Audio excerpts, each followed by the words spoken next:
राजस्थान के जैसलमेर में एक जगह है मोहनगढ़। यहाँ पर एक ड्रिलिंग चल रही थी। ड्रिलिंग के दौरान अचानक से कुछ फटने की आवाज सुनाई दिया और इसके कुछ ही पलों बाद ही उस बोरवेल से पानी की एक मोटी लहर निकलने लगी। इतनी मोटी लहर को देखकर सभी लोग डर गए। वैसे तो ये ड्रिल होल की चौड़ाई कुछ सेंटीमीटर की थी, पर पानी का बहाव इस कदर बढ़ता गया कि कुछ सेंटीमीटर का एक छोटा सा होल बड़ा होकर कुएं का आकार ले लिया और ये पानी तो मानो धरती फाड़ कर निकलने लग रही थी। लग रहा था जैसे ग्रेविटेशनल पुल यहाँ पर उल्टा ही काम कर रहा हो। डर के मारे सारे वर्कर्स अपनी जान बचाकर वहाँ से निकल गए, लेकिन जो मशीन इंस्टॉल की गई थी वो उसी गड्ढे में समा गया। इसके बाद भी पूरे दिन इसी तरह से पानी निकलता रहा। अगले दिन तक भी पानी का निकलना बंद नहीं हुआ। अब तक न्यूज और सोशल मीडिया की वजह से ये न्यूज पूरे भारत में फैल गया। साइंटिस्ट की टीम भी यहाँ पर पहुंची ताकि पानी का सैंपल लेकर इस पर रिसर्च किया जा सके। इस पानी के साथ जो मिट्टी बाहर आई है, आखिर वो मिट्टी कैसी है, इस पानी में कौन कौन से केमिकल मिक्स है, इस तरह के बहुत सारे जांच अभी करना बाकी है। इन जांच से हमें ये पता चल जाएगा कि ये पानी आखिर कितना पुराना है, ये पानी आखिर यहाँ पर आया कैसे।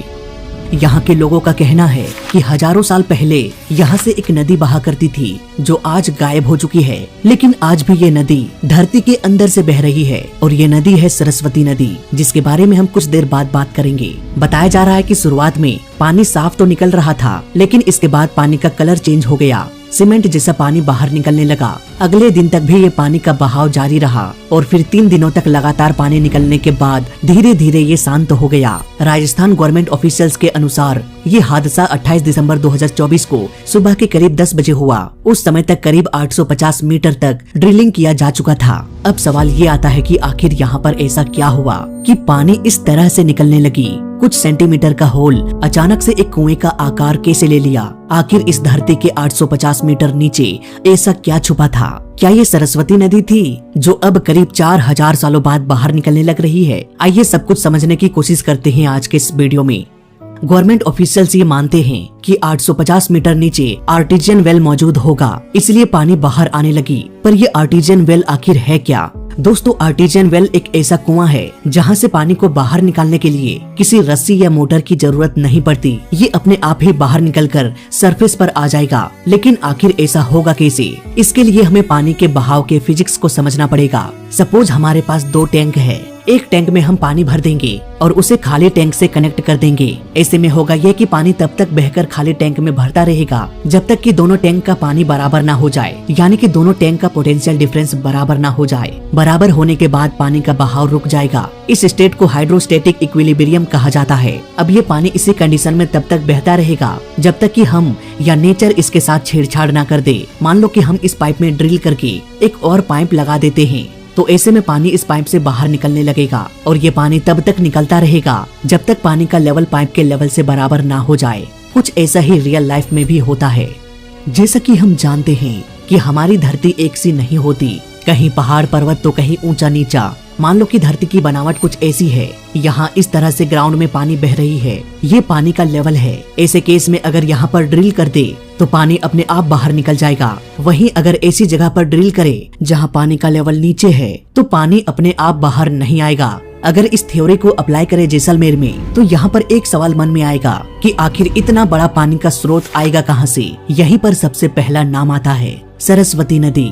वेदों में इस नदी का जिक्र भी है कि ये नदी हिमालय से निकलने वाली सबसे विशालकाय नदी है और हजारों सालों पहले ये नदी राजस्थान से होकर बहा करती थी। लेकिन समय के साथ साथ ये नदी धरती के अंदर से बहने लगी। माना जाता है कि आज से करीब 4000 साल पहले ये नदी विलुप्त हो गई। इसी नदी के किनारे महाभारत का युद्ध हुआ था। लेकिन जब कभी भी कोई नदी विलुप्त हो जाती है तो वो अपने पीछे कई सारे निशान भी छोड़ देती है। जब इसरो ने सैटेलाइट की मदद से उन निशानों की छानबीन किया तो पता चला कि राजस्थान में थार रेगिस्तान से होते हुए एक बहुत बड़ी नदी बहा करती थी। इसी आधार पर इसरो ने एक मैप भी तैयार किया जिसके अनुसार उस नदी की चौड़ाई करीब 5 से 10 किलोमीटर चौड़ी थी। इसरो का ये रिसर्च पेपर आपको डिस्क्रिप्शन में भी मिल जाएगा। आप वहाँ पर भी जाकर इन बातों को वेरीफाई कर सकते हैं। वहाँ पर इस विषय में और भी डिटेल जानकारी भी मिल जाएगा। इसके अलावा इंडो पाकिस्तान बॉर्डर के पास स्थित जैसलमेर में बोरवेल का पानी फ्रेश है। इस फ्रेश पानी में कार्बन 14 और ट्राइटियम H3 के आइसोटोपिक स्टडी से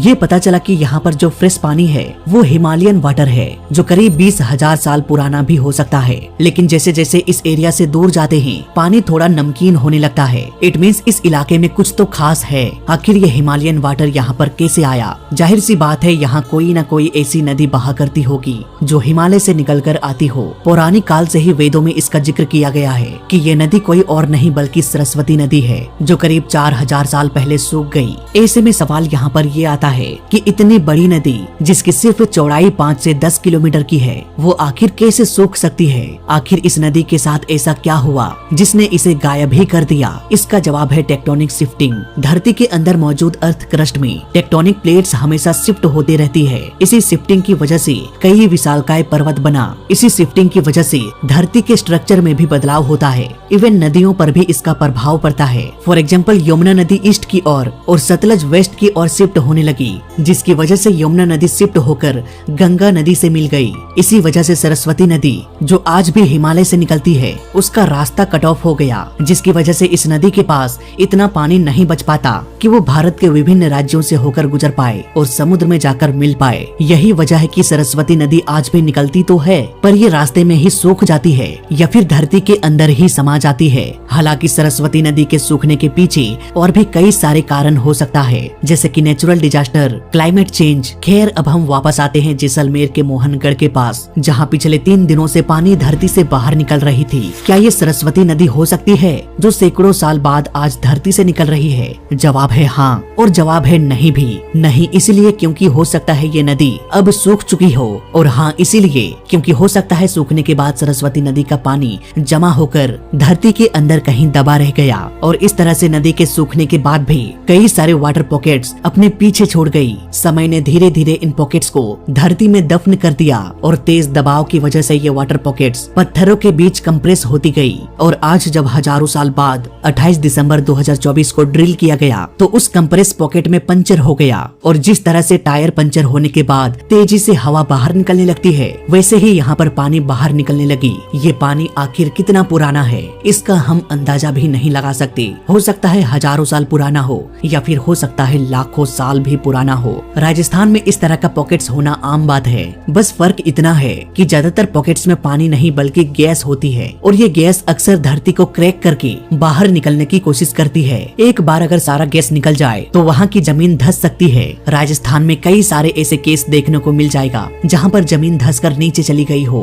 बीकानेर में रातों रात 1.5 बीघा जमीन 70 फीट नीचे धंस गया। ये बीकानेर में एक और घटना है, यहाँ भी धरती फट गई और कई फीट धंस कर नीचे चली गई। कई हादसे तो घरों में भी हो गया, जैसे कि धौलपुर में घर कोलैप्स हो गया, 2 लोग मारे गए। 2023 में एक ऑटो सड़क पर चलते हुए जा रहा था, तभी सड़क धंस गया और वो ऑटो भी 20 फीट नीचे गड्ढे में समा गया। 2022 में भी ऐसा ही एक हादसा हुआ था। ऐसे ही न जाने कितने ही हादसे हो चुके हैं राजस्थान में। इसलिए तो मैं कहता हूँ मोहनगढ़ में सिर्फ फर्क इतना है कि यहाँ पर गैस की जगह पानी कंप्रेस हो गया था। गैस के मॉलिक्यूल्स पतली जगह से भी आसानी से निकल सकते हैं, लेकिन पानी गैस के कंपैरिजन में अधिक डेंस होता है। इसलिए ज्यादातर केस में पानी अपने आप बाहर नहीं निकलती जब तक कि वहाँ ड्रिल न किया जाए। इसलिए मोहनगढ़ में हमें कुछ ऐसा नजारा दिखाई दिया। सो आई होप अब आपको पूरा कॉन्सेप्ट समझ में आ गया होगा। वीडियो अच्छा लगा तो लाइक कर देना, बुरा लगा तो डिसलाइक कर देना, और दोनों ही केस में इस चैनल को सब्सक्राइब कर देना क्योंकि इस चैनल में सीखने के लिए बहुत कुछ है। तो मैं मिलता हूँ आपसे अगले वीडियो में, तब तक के लिए देखते रहिए और सीखते रहिए। जय हिंद, वंदे मातरम।